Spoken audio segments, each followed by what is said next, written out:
Сәлеметсіздер ме, оқушылар? Қазақ әдебиеті сабағы басталды.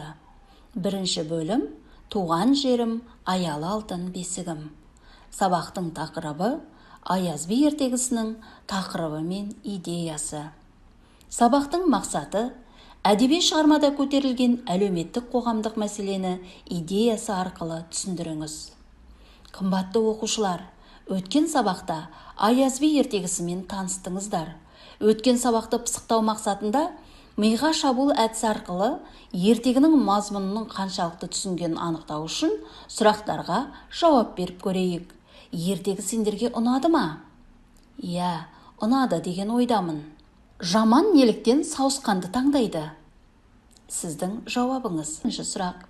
Қойшы неліктен өзін адамның жаманымын дейді? Үшінші сұрақ. Ханның шешесі неліктен шындықты айтты? Сұрақ. Қырық уәзір хан мен жаманның арасынан неліктен от жақты? Неліктен хан жаманды Ақша ханның еліне көшіреді? Сіздің жауабыңыз. Райсыздар балалар, ертегіні мұқият оқыған екенсіздер. Ендеше бүгінгі тақырыпқа сәйкес термин сөздермен таныс болыңыздар.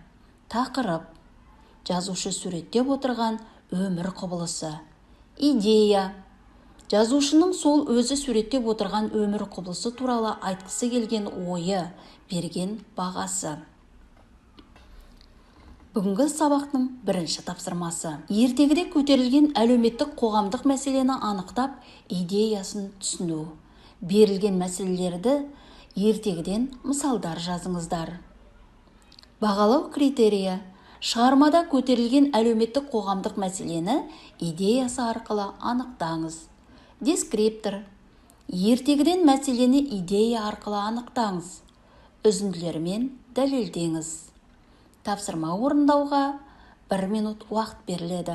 Жақсы балалар, тапсырманы орындау екі жақты күнделік әдісі бойынша шығарманың тақырыбы мен идеясын табыңыз. Бағалау критерийі: әдеби шығармада көтерілген әлеуметтік қоғамдық мәселені идеясы арқылы түсіндіріңіз. Дескриптор: ертегінің идеясы мен тақырыбын анықтаңыз. Өз ойыңызды нақты жеткізіңіз. Тапсырманы орындауға 1 минут уақыт беріледі. Попс әдісі бойынша анықтаған идеяңызды Попс формуласы бойынша жазбаша түсіндіріңіз.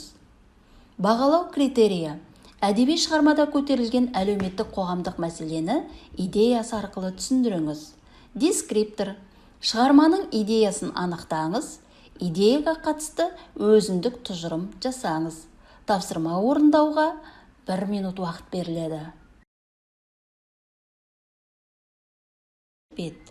Сұрақ: Аяз би қандай қасиеттер арқылы мұратына жетті?